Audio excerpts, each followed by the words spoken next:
Have you ever looked at your cat and thought, why are you doing that? Why do cats suddenly sprint through the house at 3 a.m.? Why do they walk away from their food, only to come back a few minutes later? Why do they sometimes bite you right after seeming perfectly happy? A lot of cat behavior feels strange to us, sometimes even a little personal, but most of the time, your cat isn't being rude, cold, or unpredictable.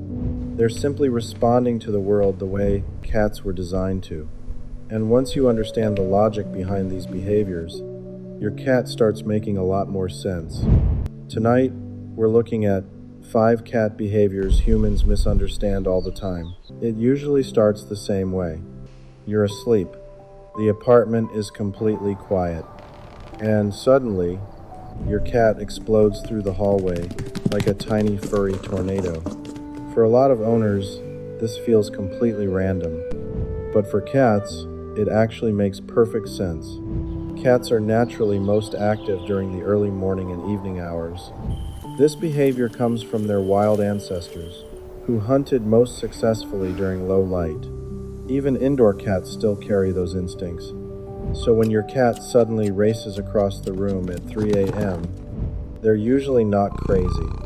They're awake, alert, and full of stored energy. In the wild, this would have been hunting time. Now, that energy gets redirected into sprinting across your furniture at dangerous speeds. And interestingly, cats who don't get enough stimulation during the day often become much more active at night, especially indoor cats. Simple things like climbing shelves, puzzle feeders, or short play sessions before bedtime can help reduce those nighttime zoomies. Because in many cases, your cat isn't trying to wake you up. They just still have energy their instincts expected them to use. But not every cat signal is this obvious. This one confuses almost every cat owner. Your cat is sitting beside you. You're petting them. They seem relaxed. And then suddenly, they bite you. Not hard enough to seriously hurt you, but enough to make you pull your hand away. To humans, this feels unpredictable, but cats usually give warnings long before the bite happens. The problem is, most people don't recognize them. A flicking tail, flattened ears, tense muscles, skin twitching along the back. These are often signs that your cat is becoming overstimulated. Cats tolerate touch less than dogs. Pleasant petting can become too much. Eventually, they reach a limit. The bite is often not aggression.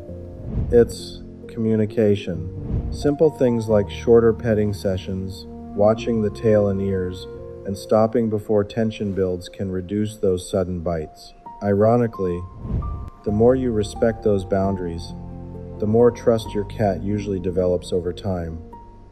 But sometimes, your cat doesn't use teeth to get your attention.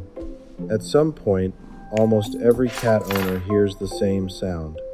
A slow tap, then another, and suddenly, your water glass is on the floor. Cats have a fascinating relationship with objects. Part of this behavior comes from curiosity.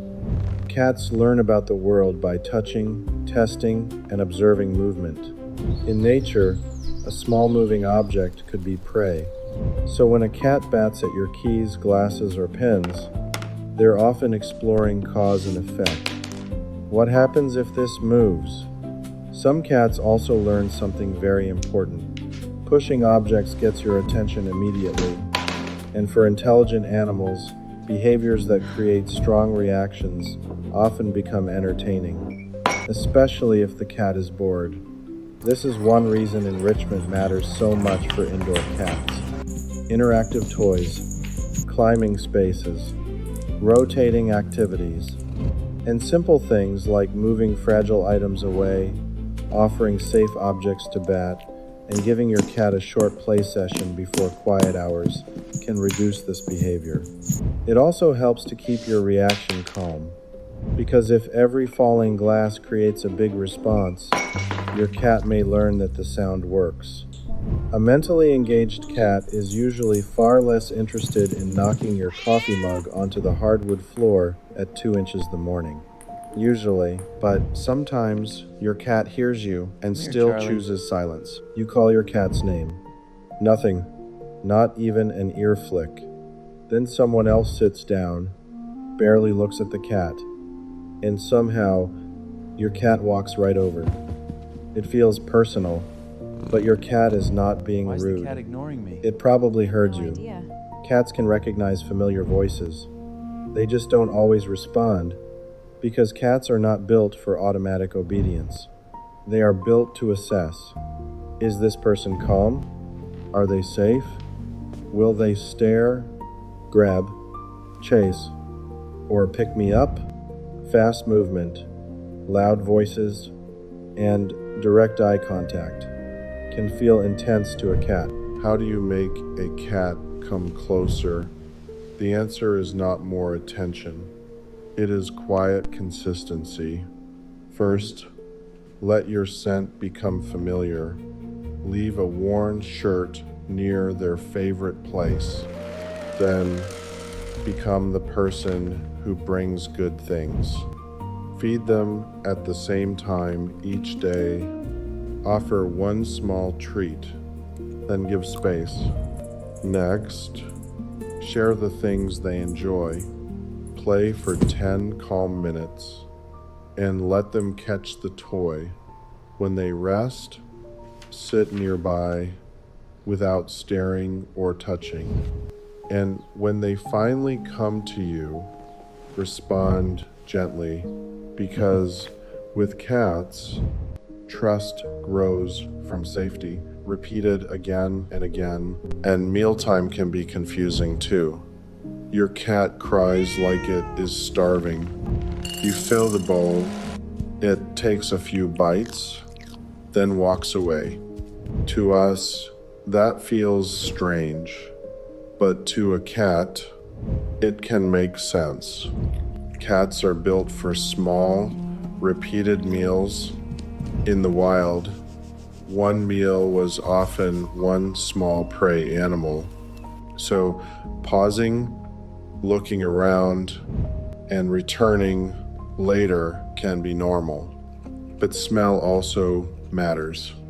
When one food odor becomes too familiar, some cats lose interest, even while hungry. A different scent can make the meal feel new again. Feed small, fresh portions in a quiet, clean place. But sudden appetite loss means call your vet. Most cat behavior is not random. It follows a different logic. Subscribe. We'll keep decoding it together.